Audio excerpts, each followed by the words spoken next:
Today's video is sponsored by Surfshark VPN, of whom more in a bit.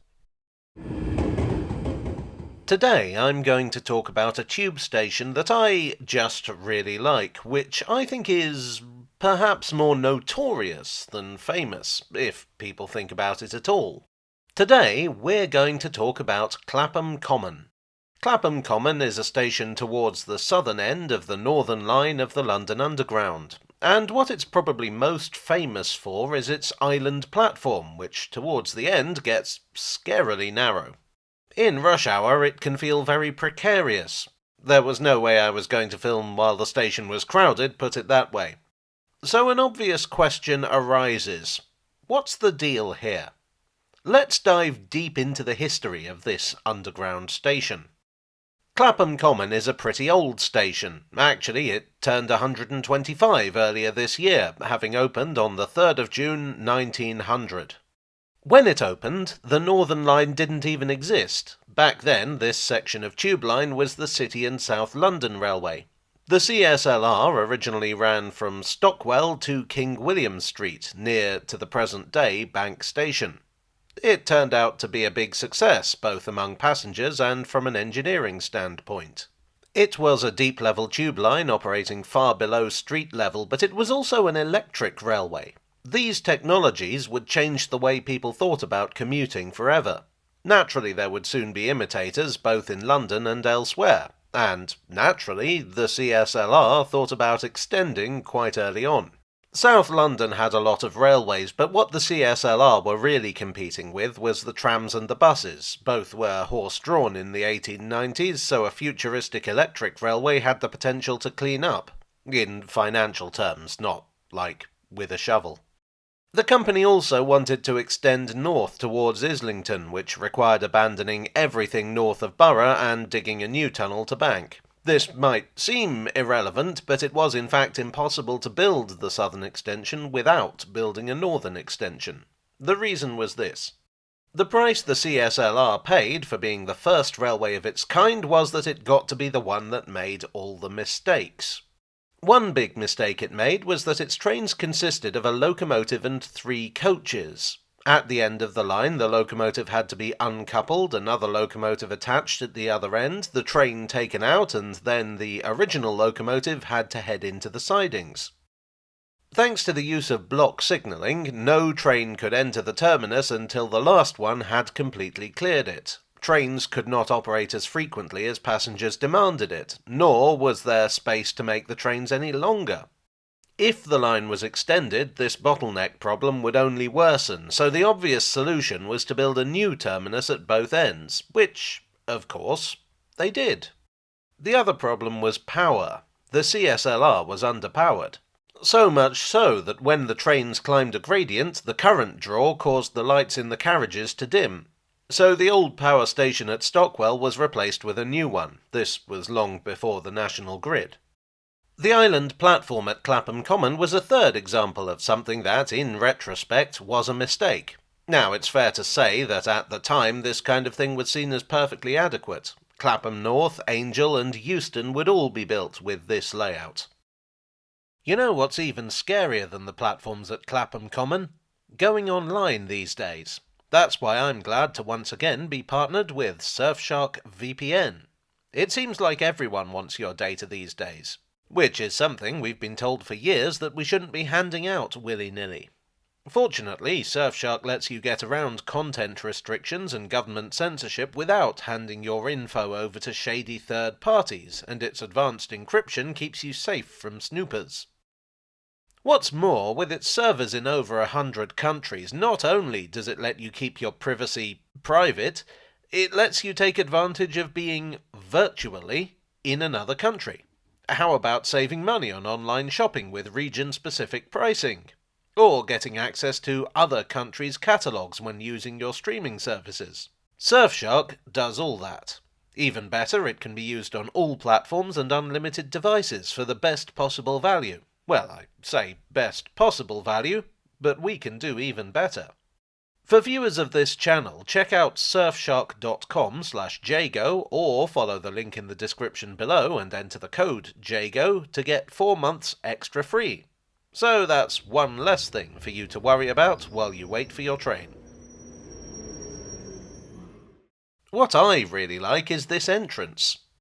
This is a small but rather delightful domed entrance which to me feels a little bit Art Nouveau, but this is actually a rebuild. Originally, the entrance was on the corner here where this sort of bunker-looking building is now. More on that in a bit. The original entrance was designed by Thomas Figgis Phillips. It was fine at first, but by the 1920s the CSLR was looking to extend again. By this time, the CSLR was owned by Underground Electric Railways of London, or the Underground Group for short. They wanted to extend the CSLR down to Morden. Well, actually, they wanted to extend all the way down to Sutton, but that never happened due to objections from the Southern Railway, which is another story. Anyway, the Underground Group knew that as well as building new stations, they'd need to modernise the existing ones. So they engaged the architect Charles Holden. Holden would go on to design some of the boldest and most exciting stations on the entire Underground, but these were early days for him. Clapham Common was a simple affair. Moving the entrance across the road so that escalators could be fitted, and putting all the ticket office facilities underground. The building itself was inspired by a classical temple. I rather like this sort of half-tube symbol built into the steps. The whole thing is in many ways quite conservative. Holden doesn't seem to have been trying to make a statement or anything, and as I say, his later stations would be bigger and bolder. But for a small, basic entrance, I think it's one of the best, providing shelter and light. The rebuilding works took place between 1923 and 1924. Perhaps predictably, overcrowding on the southern part of the Northern Line was becoming a problem in the 1930s, and so J.P. Thomas, the traffic manager, proposed a new express tube line from Kennington to Balham in 1935. Clapham Common was the only intermediate station on the line. At this time, things were far from definite. It would be an expensive scheme at a time when the Underground Group were already spending a lot of money and had a lot of plans. But the scheme received an unexpected boost at the beginning of the Second World War.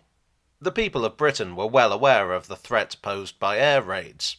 While the government initially pooh-poohed this, the Blitz soon changed their minds. The Underground famously became a city-wide air raid shelter for the population, but also the chaps at Whitehall approached London Transport, who had taken the Underground Group over in 1933, with a proposal. London Transport could have permission to build their express line if they first dug a series of deep-level air raid shelters capable of collectively holding 100,000 people. After the war, they could join these up to form their new line. Clapham Common would be one of the sites of these shelters. By the time the shelters were finished in 1942, the Blitz had eased off, so they were used by the government. In 1944, some were open to the public, but not Clapham Common.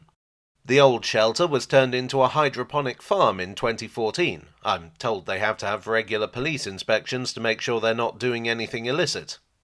The final addition to Clapham Common Station was this entrance in 1999, which is not dreadful, architecturally speaking, but it's very plain when viewed from the other side of the road. The island platform remains controversial. Euston Station was rebuilt in the 60s and Angel in the early 90s, both of these consequently having one really wide platform. Clapham Common and Clapham North were never rebuilt. They can get very crowded at rush hour, particularly if there are delays on the line.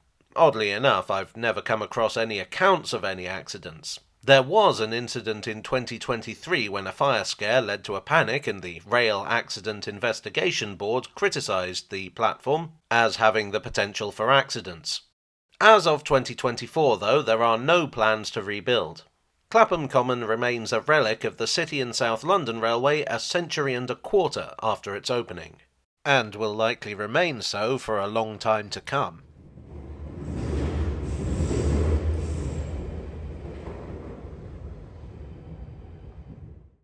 Well, I hope you enjoyed this precarious tale from the tube. If you did, please do leave a like and consider subscribing for more. Today my main sources were The Northern Line by Mike Horn, Bright Underground Spaces by David Lawrence, The Hampstead Tube by Anthony Badsey Ellis, and The Amazing Electric Tube by Prince P. Holman. I would like, as always, to thank my donors on Ko-fi, on Patreon, and here on YouTube for your support. You are the new station entrance to my escalators. And I'd like once again to thank Surfshark for sponsoring today's video. Check out the link in the description below to take advantage of their generous offer. And I will see you all again very soon. Cheerio.